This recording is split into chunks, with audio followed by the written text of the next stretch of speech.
आय व्यय खाता होता है नाम मात्र खाता या वास्तविक खाता? नाम मात्र खाता। एक क्लब द्वारा प्राप्त आजीवन सत्ता शुल्क को दिखाया जाता है आय व्यय खाता में या आर्थिक चिट्ठा में? हम ऑप्शन दे दे तुरंत आंसर बोलना याद होगा तो ठीक है। प्राप्ति और भुगतान खाता है वास्तविक खाता या व्यक्तिगत खाता? वास्तविक खाता। गलती हुआ कोई बात नहीं, फिर सुधार करना उसको समझकर। आय व्यय खाता बनाया जाता है व्यावसायिक संस्था द्वारा, लाभ ना कमाने वाली संस्था द्वारा, तो लाभ ना कमाने वाली संस्था द्वारा। सचिव को मनोदय का भुगतान है आयगत व्यय या आय? आयगत व्यय। बकाया चंदा है आय संपत्ति ए और बी दोनों, ए बी दोनों। वसीयत को मानना चाहिए दायित्व या आय? हम पहले बोल दिए हैं, हम ऑप्शन बोले उसके बाद बोलना। गैर व्यापारिक संस्थाओं में देताओं पर परिसंपत्तियों के अधिक को कहते हैं, कहा जाता है गैर व्यापारिक संस्था जो है उसमें देताओं की जो परिसंपत्तियां उसमें अधिक को क्या कहते हैं? पूंजी निधि या पूंजी? पूंजी निधि। एक गैर व्यापारिक संस्था के लिए मनोदय का भुगतान होता है व्यय या आय? व्यय। व्यय मतलब खर्चा होता है, इन्वेस्ट करना। यदि स्पष्टता कुछ ना दिया हो, स्पष्ट कुछ ना दिया हो तो प्रवेश शुल्क को माना जाता है आयगत आय या पूंजीगत आय? आयगत आय।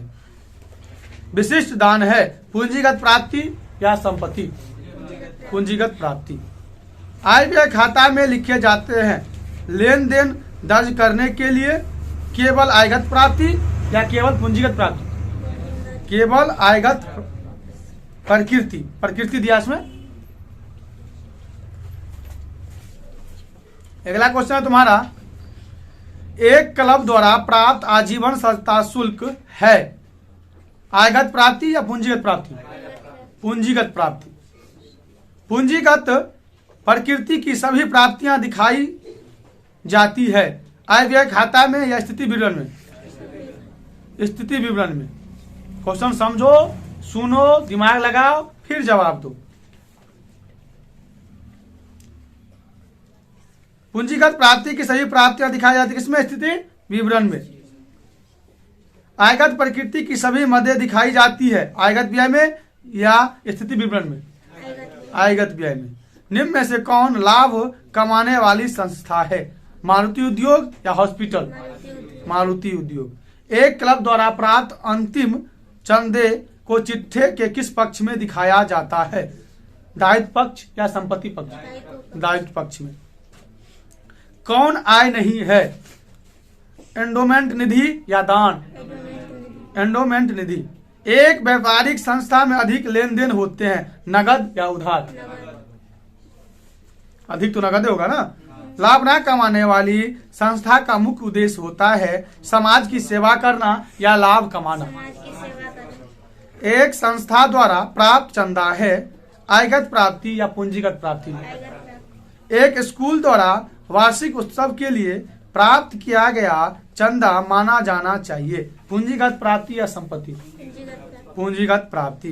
पूंजी कोष की गणना की जाती है संपत्ति माइनस दायित्व या दायित्व माइनस संपत्ति? संपत्ति माइनस दायित्व। चालू वर्ष के दौरान अग्रिम चंदे प्राप्त होते हैं दायित्व से या आय से? आय और व्यय खाता का शेष दर्शाता है व्यय पर आय की अधिक या विलोमता एक ही में है। व्यय पर आय की अधिक या विलोमता ऑप्शन बी दिया है। पूंजी कोष क्या होगा इसमें? हाँ, व्यय पर आय की अधिकता या विलोमता वो क्या करता है? आय व्यय खाता का शेष दर्शाता है। मृत व्यक्ति की वसीयत से प्राप्त संपत्ति को कहा जाता है रिक्त या मनोदय? रिक्त। प्राप्ति एवं भुगतान खाता समानतः दर्शाया जाता है डेबिट शेष में या क्रेडिट शेष में? आय व्यय खाता समानतः दर्शाया जाता है अधिक या घाटा पर? ऑप्शन ए अधिक या घाटा पर, ऑप्शन बी रोकड़ शेष पर? अधिक या घाटा पर। लाभ ना कमाने वाली संस्थाओं में व्यय की आय पर अधिक को कहा जाता है। लाभ ना कमाने वाली संस्था में व्यय की आय पर अधिक को कहा जाता है ऑप्शन ए लाभ, ऑप्शन बी कमी या घाटा, कमी या घाटा। आय तथा व्यय खाता तैयार किया जाता है, आय तथा व्यय खाता तैयार किया जाता है गैर व्यापारिक संस्था द्वारा या व्यापारिक संस्था द्वारा, गैर व्यापारिक संस्था द्वारा। पुराने अखबारों की बिक्री है, क्या है? पुराने अखबारों की बिक्री है। आयगत प्राप्ति या पूंजीगत प्राप्ति, आयगत प्राप्ति। पुरस्कार कोष से संबंधित आय एवं व्यय को दिखाया जाता है, पुरस्कार कोष से प्राप्त होता है संबंधित आय और व्यय को दिखाया जाता है। क्वेश्चन पूछ रहा है, ऑप्शन ए दिया है आय एवं व्यय खाता में, ऑप्शन बी दिया चिट्ठे के संपत्ति पक्ष में, आय एवं व्यय खाता में। स्कूल में निम्न में से कौन सा, अभी मार्क्स लगाने का समय नहीं है, निकाल लो। आय एवं व्यय खाता में लिखा जाता है इनमें से कोई नहीं। निम्न में से कौन सी मद प्राप्ति एवं भुगतान खाता में जाएगी? आजीवन सदस्यता शुल्क या ह्रास? आजीवन सदस्यता शुल्क। प्राप्ति एवं भुगतान खाता है समस्त आयगत एवं पूंजीगत प्राप्ति का भुगतान या समस्त आयगत प्राप्ति का भुगतान? समस्त आयगत एवं पूंजीगत प्राप्ति का भुगतान। आय और व्यय खाता का शेष दर्शाया जाता है किसमें? नहीं, पूंजी कोष में ऑप्शन ए दिया है और ऑप्शन बी दिया है व्यय पर आय की अधिकता या विलोमता। तो इसका आंसर होगा व्यय पर आय का अधिकतम या विलोमता। कौन सा अलाभकारी संस्थान है? बिहार अधिविकर्ष परिषद या एयर इंडिया? बिहार अधिविकर्ष परिषद। समझ आ रहा है ना? प्राप्ति एवं भुगतान खाता का सारांश है रोकड़ बही या आयगत? रोकड़ बही। निम्न दशा में आय व्यय खाता में कितनी राशि लिखी जाएगी? ये बनाने वाला सवाल है, ठीक है ना? स्टैंडर्ड ये भी बनाने वाला सवाल है। सवाल जो बनाने वाला है उसको बनाना ऑब्जेक्टिव टाइप पे करीब 7 या 8 या 9 मतलब 10 मिनिमम, 10 से बहुत कम है तुमको बनाने वाला ऑब्जेक्टिव होगा और 90 रटने और समझने वाला ऑब्जेक्टिव होगा। समझ आया ना? जो जितना ऑब्जेक्टिव रटेगा उसको उतना मार्क आएगा। सब्जेक्टिव समझो, सवाल मात्र तुम्हारे जो अकाउंट में सवाल 5 गो रहेगा, 3 गो 4 गो हो जाएगा, 3-4 गो रहेगा तुमको दूसरी में और 4 गो दूसरी में रहेगा, 7-8 गो मान लो। समझ गया ना? तो जितना ऑब्जेक्टिव सही मारेगा और सब्जेक्टिव में तुमको थ्योरी पेपर भी बहुत थ्योरी ज्यादा रहता है, उसको थोड़ी याद करो, समझो, खाली याद करने से समझने का जरूरत है। एक बार समझ जाएगा फिर याद रहेगा। साझेदारों का चालू खाता हमेशा होगा नाम शेष जमा शेष दोनों में से कोई भी, दोनों में से कोई भी। साझेदार की पूंजी व ब्याज की गणना होती है प्रारंभिक पूंजी पर या अंतिम पूंजी पर? प्रारंभिक पूंजी पर। लिखित साझेदारी अनुबंध बनाना है ऐच्छिक या अनैच्छिक? साझेदारी पूंजी पर देय ब्याज लिखा जाता है लाभ हानि नियोजन खाते में या लाभ हानि खाता में? लाभ हानि नियोजन खाता में।